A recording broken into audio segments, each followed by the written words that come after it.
વડોદરાથી સમાચાર Karjan national highway number 48 પર ધાવડ ચોકડીથી ડભોઈ જવાના મુખ્ય માર્ગ પર અંદાજે 3 કિલોમીટરના રસ્તામાં ખાડાનું સામ્રાજ્ય છે।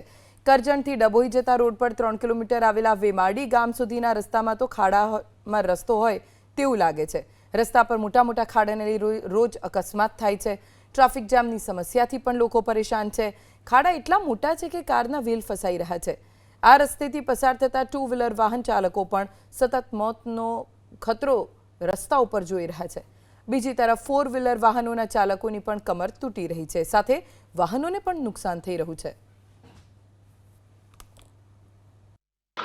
કરજણ અમારે અવારનવાર આવવાનું થાય છે, પણ રસ્તાનો તો કોઈ નિકાલ આવતો જ નથી। ખાડ જ્યારે જુઓ ત્યારે ખાડા ને ખાડા જ જોવાના મળે છે। મોટા વાહનો હોય કે નાના વાહનો હોય, ખાડાનો કોઈ એ થતો ઉકેલ આવતો જ નથી, ખાડા જ જોવા મળે છે। અને અહીંથી 3 કિલોમીટર સુધી રસ્તો ખરાબ જ છે અને આજે 10 વર્ષથી છે ને આ રસ્તો બનાવતા જ નથી। ખાલી ડોંબર આવીને ટોપડી જાય અને થારું નાખી જાય, એ થારું પાછું વરસાદ પડે એટલે નીકળી જાય છે। ખાડામાં ભરેલી ગાડી 2 ટન ભરેલી હોય ને પડે એટલે પલટી જ મારી જાય। આ જો લોકો કેવી રીતના તરાસથી જાય, ફરીને જાય। હવે આ રસ્તો એક કાંટો કરવા અહીંયા આવવાનું, ભરીને ગમે ના ખેતરાળીમાં નીકળીને આવીએ, અહીંયા જવાનું। સિંગલ વ્હીલની ગાડીઓ આખા દીમાં 1-2 તો અકસ્માત થાય જ।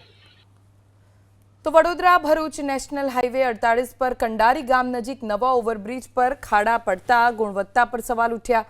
કરોડો રૂપિયાના ખર્ચે બનેલા કંડારી નજીકના ઓવરબ્રિજનું હજી 2 મહિના પહેલા જ સીએમ ભૂપેન્દ્ર પટેલના હસ્તે લોકાર્પણ કરાયું। ઓવરબ્રિજ શરૂ થયાના 2 મહિનામાં જ ખાડા પડવા લાગતા અનેક તર્ક વિતર્ક ઉઠી રહ્યા છે। હાલ તો બ્રિજમાં ખાડાના કારણે તેની ગુણવત્તાની તપાસ કરવા માંગ ઉઠી।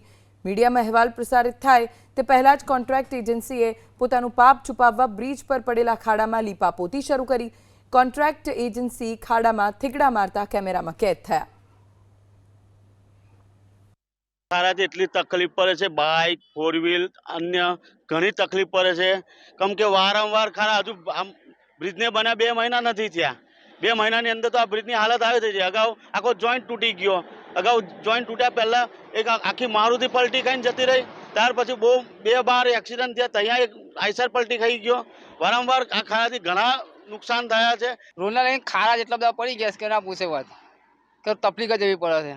નથી એ લોકો બમ્પર મેકતા, ગામ નજીક છે, બંને સાઈડ પર બમ્પર નથી મેક્યો એ લોકોએ।